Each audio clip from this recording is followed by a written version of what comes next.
ikutin simak semua. Ciao, kita sarapan dulu. Yuk. Sajian bebek apa tadi? Nasi bebek Rizky. 6 jam perjalanan, akhirnya kita tiba di Waru, Pamekasan.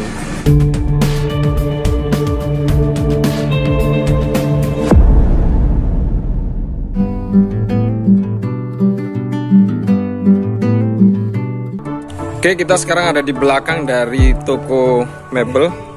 Nah, yang menarik untuk wilayah Waru sini sendiri adanya keberadaan burung-burung yang memang dia cenderung jinak berada di sekitar pemukiman warga karena memang tidak ada yang ganggu. Salah satunya ya ini perkutut ya.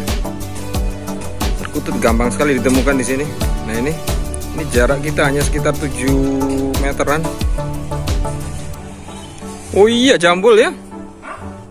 Oke, perihal burung perkutut yang akan kita jebak. Jadi ini bisa dilihat, ini pintu dari toko. Jadi kita akan lihat di lokasi seberang sini. Ini cukup banyak terkukur berkeliaran. Nah, ini. Nah, coba ini depan ada satu. Akan saya tunjukkan ya. Nah, ini. Tuh, satu.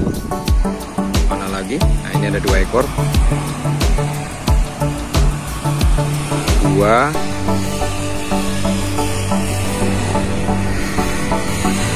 3. Ini depan dekat sekali dengan jalan. Jadi kalau kita deketin dia. Nah, ini.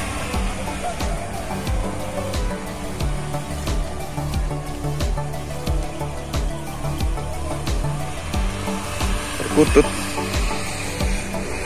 Cukup jinak ya. Ini di sini kemarin sore naik terbang. Sudah hampir ada 10 ekoran. Oke, sekali lagi untuk memastikan posisinya ya, itu dia ada di depan sana. Mana dia? Nih. Nah, itu. Nah, terbang. Nah, lari ke mangga.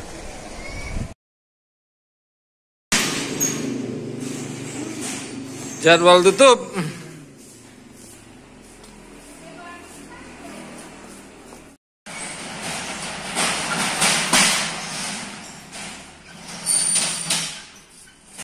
Halo, selamat sore, welcome back to Galaxy Channel. Dan hari ini merupakan hari yang keberapa ini? 9, saya sudah berada di Waru. Kurang lebih kegiatannya sebagaimana biasa, ngisi kegiatan magang di lokasi toko mebel seperti ini.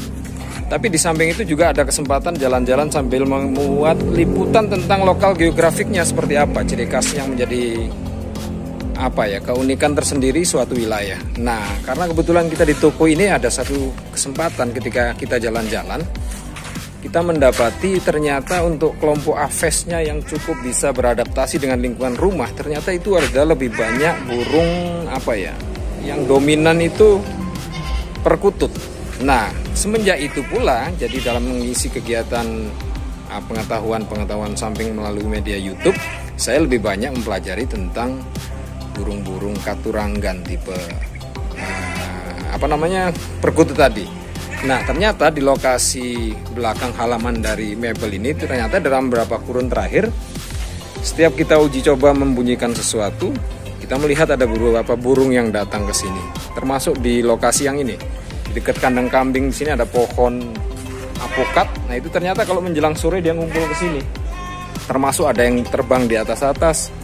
Nah, yang baru hari ini tadi kita kebetulan menemukan satu sarang yang ada di atas dekat pohon rambutan dekat gazebo di sini. Nanti kita akan coba lihat ya. Nah, untuk itu juga kita juga mengembangkan tentang upaya untuk menjebak burung-burung ini. Siapa tahu hanya sekedar untuk tangkapan jenis, untuk melihat seperti apa kategori dalam jenis katuranggannya. Iseng-iseng saja. Jadi akan coba kita lihat ya. Yuk. Oke, berapa siang tadi kita ada lihat juga burung di satu sini. Jadi karena dia melirik ke bawah-bawah, termasuk sore itu dia kadang-kadang berkeliaran cari makan di sini atau juga nangkring di pagar besi di sana. Jadi kita coba buat satu metode alat jebak yang sangat tradisional seperti ini, memanfaatkan sistem lontar dari ini satu jenis ranting yang cukup panjang, lalu disiasati dengan ini. Satu, pertama di sini ada potongan ranting yang seperti huruf Y ini utama sebagai penopang. Lalu di sini Y lagi, tapi dia menghadap ke bawah. Nah, lalu ditempatkan satu pijakan khusus untuk menyebak jika dia makan di sini berupa tusukan sate. Nah, pelontarnya sendiri ini ada yang kecil ini ya. Jadi caranya nanti simpel seperti ini. Kalau dia mijak di sini, nah, ini lepas ya, terlalu cepat. Jadi dia itu akan narik seperti itu lontarannya. Oke, sebentar. Oke, kita akan coba ulang lagi metodenya. Jadi alat pelontarnya seperti ini.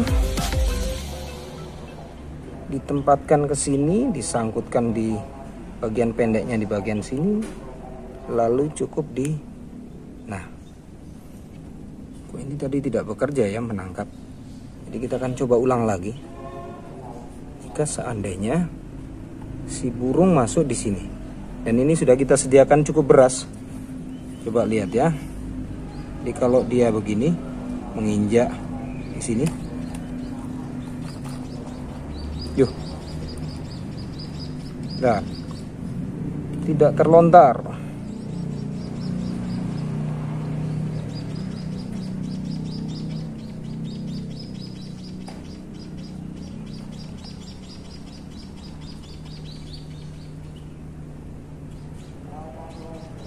Ulang sekali lagi.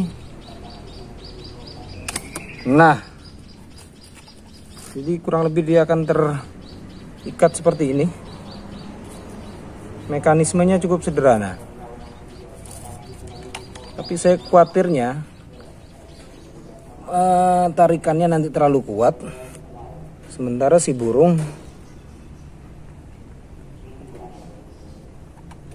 sendiri mungkin dengan faktor tubuhnya yang terlalu ringan, refleksnya akan lebih cepat daripada tarikan ini.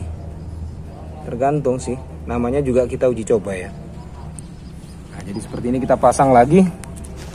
Yuk, lihat. Jadi seperti itu mekanismenya tadi. Belokkan sini, kita pasang. Mudah-mudahan sih datang, tapi tadi sudah kita uji coba dengan memanggil dengan suara MP3 player yang dari HP. Jadi itu tadi satu alat uji cobanya. Nah, di sebelah sini kita juga pasang karena berdekatan dengan pintu pagar ini. Nah, ini kita pasang juga di sini. Ini pelontarnya agak nancep di pot. Kurang lebih sama secara metodenya. Simpel-simpel saja. Oke, seperti itu. Ntar kita akan lihat lagi jejak-jejak dari spot burung-burungnya. Nah, ini kandang kambing yang biasa diurus oleh staf Pak Abdurrahman. Jadi kemarin dilihat di sini. Nah, ini ada jejak kotoran di bawah sini. Ini dibersihkan ya karena kemarin memperbaiki posisi akar dari tanaman. Nah, kalau dilihat dari jejak daun, nah ini kotoran-kotoran perkutut. Ya entah karena dia memang mungkin tinggalnya di atas sini. Kalau maghrib dia pada pulang ke sini. Apakah ini sebagai bentuk katuranggan seri tumpuk? Kita juga belum tahu. Oke, lihat. Selanjutnya kita akan coba lihat yang di satu yang bikin sarang di pohon rambutan. Kalau dia belum pulang, kita akan coba. Ya, apa ini? Kebetulan nggak ada tongsis. Kita siasati dengan kayu. Nah, sebenarnya penampakan kemarin yang tidak kita pertimbangkan karena ini di jejak beberapa pohon palem terselit beberapa sarang susuan burung ini ya. Nah, ini sama juga di sini ada. Tapi ini jenisnya bondol. Jadi dia cenderung lebih apa ya? Sarangnya itu agak tebal. Nah, ternyata justru yang akan kita lihat di sana adalah ternyata tadi pagi itu kita dengar ada suara agak kencang. Di lalahnya ada sarang satu di situ. Dan sebagai satu indikator yang paling mudah sarang burung perkutut itu agak aneh. Selain ukurannya lebih besar dari bondol, tapi sarangnya itu agak langka sedikit gitu ya, nggak terlalu tebal, yang sebenarnya cukup riskan jika telurnya agak tersenggol atau kena hempasan angin, apalagi dengan posisi ada di ujung-ujung ranting seperti itu. Nah, untuk kita memastikan apakah dia sudah bertelur atau menetas atau dia mengerami anaknya, kita akan coba lihat. naik panjat pohon di sini. Jadi ibarat pepatah nggak ada tongsis, ranting pun jadi. Jadi ini sebentuk dari tongkat panjang seperti ini. Kita akan coba manfaatkan sebagai penjolok. Naik pohon. Yuk.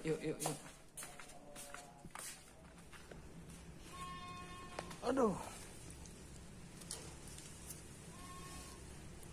Oke. Tempatnya agak di ujung. Oke, berhubung ini cukup panjang, jadi kita manfaatkan ke sini. Mudah-mudahan kelihatan. Apakah dia ada? Rekam dengan jelas. Apakah dia ada penampakan telur atau sarang? Hanya sarang. Apa sudah anakan piyeknya? Yuk, cukup. Kita turunkan lagi. Oke, sudah dilihat seperti tadi ya hasil kameranya, ternyata isinya masih berupa telur. Nggak usah dipegang ya, karena tadi seperti tadi kita lihat kondisi sarangnya cukup mengenaskan untuk tipe burung perkutut. Selain juga dia nggak terlalu banyak, nggak tebel-tebel sekali. Hanya seperti kalau kita ibaratkan mungkin seperti macam lepek gitu ya, tempayan cawan gitu, datar seadanya saja. Tapi ya itu tadi telurnya ada 2 butir. Jadi menarik ya. Nanti sih kalau sempat waktu induknya nanti pulang lagi ke sini kita bisa coba lagi. Kita tes lagi. Nah, tadi kurang detail ya. Nah, ini posisi telurnya semoga terekam dengan akurat posisinya. 2 telur saja. Oke, sip. Oke, kita sudah turun. Jadi mudah-mudahan sih telur ini usianya dia berapa itu juga nggak ketahuan ya. Semoga saja dalam kondisi beberapa hari ke depan kita masih bisa menyaksikan apakah dia akan nanti menetas, lalu bisa melihat piyeknya seperti apa kondisinya seperti itu. Jadi semoga vlognya juga bermanfaat untuk kegiatan pemantauan burung tematik bird watching. Oke, demikian laporan dari Waru Pamekasan di toko Abdi Jaya Mebel. Makasih sudah nyimak. Assalamualaikum warahmatullahi wabarakatuh. Tuh penampakan 1 burung tekukurnya, tapi nggak berhasil nyangkut jebakannya. Jadi ini hari kedua setelah pemasangan dari alat pikatnya, alat jerat, dan ini 1 burungnya tadi kayaknya sudah akan mau balik lagi. Spotnya di bawah. Nah, ini di bawah sini. Oke, untuk jebakan yang pertama, karena tadi masih lolos, kita akan coba metode yang lebih sederhana lagi seperti ini. Cukup diganjal dengan ini, lalu ditabur beras di dalam, dan kita kontrol dengan tali benang yang cukup panjang sampai sana. Jadi nariknya dari jarak jauh.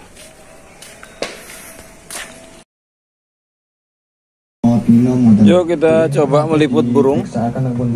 Alternatif napa medis pun nate. Mboten medis nggih pun nate, tematik nggih pun nate, tapi nggih mboten nonton perubahan.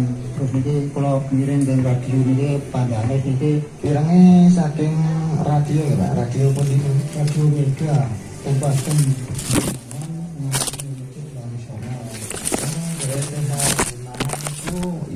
diperiksa apa mawon? Diperiksa niku nggih asam uratnya nggih. Keburu lari, ini di atas besi nih ya.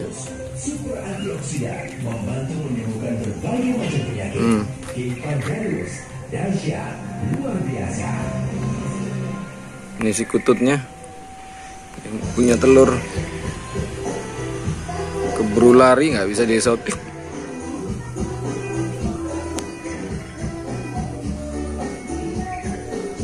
Bisa lebih dekat lagi. Nah itu dia, coba lebih dekat tuh si burung.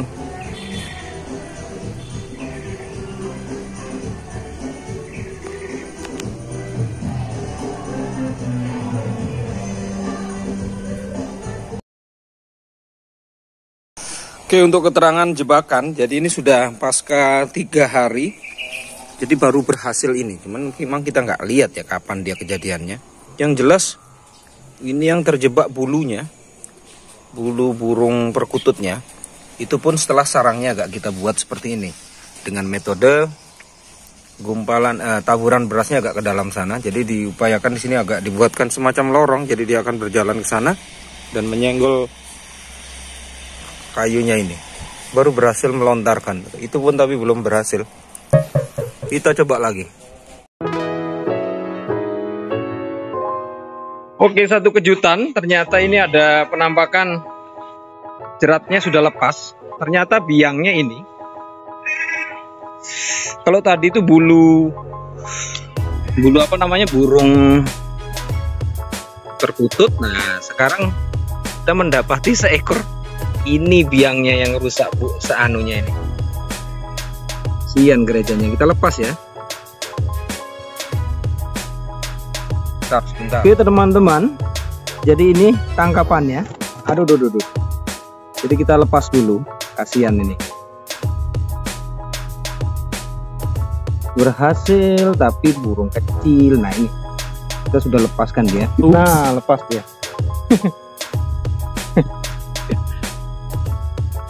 Ini ya jebakannya tadi. Coba yang lain lagi. Pulang.